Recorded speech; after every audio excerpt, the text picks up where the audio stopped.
Assalamualaikum warahmatullahi wabarakatuh. Hai teman-teman, perkenalkan nama saya Novita Dwi Alvinasari dari kelas 11 pemasaran B nomor absen 23. Di sini saya akan menjelaskan tentang sejarah perlawanan Pangeran Antasari melawan kolonisasi Belanda. Yang pertama yaitu profil Pangeran Antasari. Pangeran Antasari merupakan tokoh pemimpin yang melakukan perlawanan terhadap Belanda bersama rakyat di Banjarmasin, Kalimantan Selatan. Beliau lahir di Kayutangi, Kabupaten Banjar, Kalimantan Selatan pada tahun 1797 atau 1809. Terjadinya perlawanan Pangeran Antasari dikenal dengan Perang Banjar yang berlangsung pada tahun 1659 sampai 1903. Yang kedua, alasan Pangeran Antasari melakukan perlawanan terhadap Belanda. Alasan Pangeran Antasari melakukan perlawanan adalah campur tangan Belanda dalam persoalan internal kerajaan Banjar. Salah satunya adalah ikut campur dalam pengangkatan sultan dan ikut mengatur sistem pemerintahan kerajaan Banjar. Campur tangan Belanda berawal ketika putra mahkota bernama Abdul Rahman meninggal secara mendadak pada 1852. Sementara Sultan Adam memiliki 3 putra sebagai kandidat pengganti sultan, yakni Pangeran Hidayatullah, Pangeran Tajidillah, dan Prabu Anom.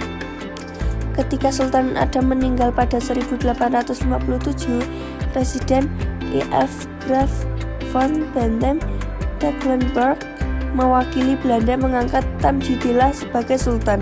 Sementara itu, Pangeran Hidayatullah diangkat sebagai Mangkubumi. Tentu saja hal ini memicu konflik dalam istana.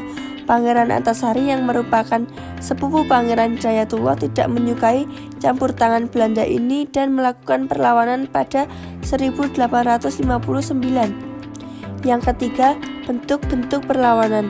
Perlawanan Pangeran Antasari terhadap Belanda yang terkenal adalah Perang Banjar. Berikut bentuk-bentuk perlawanannya, diantaranya adalah yang pertama, 25 April 1859, Pangeran Antasari bersama prajuritnya menyerang tambang batu bara milik Belanda di Pengaron. Dan yang ketiga, melakukan penyerangan ke perkebunan milik Gubernemen di Gunung Jabok, Kalangan, dan Bangkal. Yang keempat, melakukan penyerangan pos-pos Belanda yang terletak di Martapura, hulu Sungai Riam Kanan hingga sepanjang Sungai Barito. Yang kelima, melakukan perang gerilya serta membuat kerajaan baru di pedalaman dan membangun benteng-benteng pertahanan. Dan yang keenam atau yang terakhir, yaitu melakukan penyelundupan senjata untuk mensenjatai peperangan yang dibantu oleh para pangeran-pangeran di Banjar. Hasil perlawanan yang dilakukan Pangeran Antasari bersama para panglima dan rakyat Banjar dalam melawan Belanda mengalami kekalahan. Meski usianya yang sudah tua, Pangeran Antasari sebenarnya tidak pernah berhenti berjuang untuk melawan penjajah. Di tengah perlawanannya, terjadi wabah cacar yang menyebar di seluruh Banjar. Pangeran Antasari dan pasukannya juga terjangkit wabah tersebut. Pangeran Antasari akhirnya meninggal di umurnya 75 tahun karena terkena sakit cacar dan paru-paru. Perjuangannya terpaksa berhenti. Beliau dimakamkan di Taman Makam Perang Banjar, Banjarmasin. Untuk penghargaan, Pangeran Antasari resmi bergelar Pahlawan Indonesia. Sempat beberapa tahun dekade perjuangan rakyat Banjar dalam melawan Belanda tetap berlangsung, namun sayangnya banyak panglima yang gugur di tangan Belanda, seperti Haji Buyasin, Tumenggung Macan, dan Panglima Bukhari. Itulah penjelasan tentang peristiwa yang dilakukan oleh Pangeran Antasari.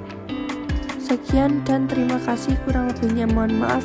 Wassalamualaikum warahmatullahi wabarakatuh.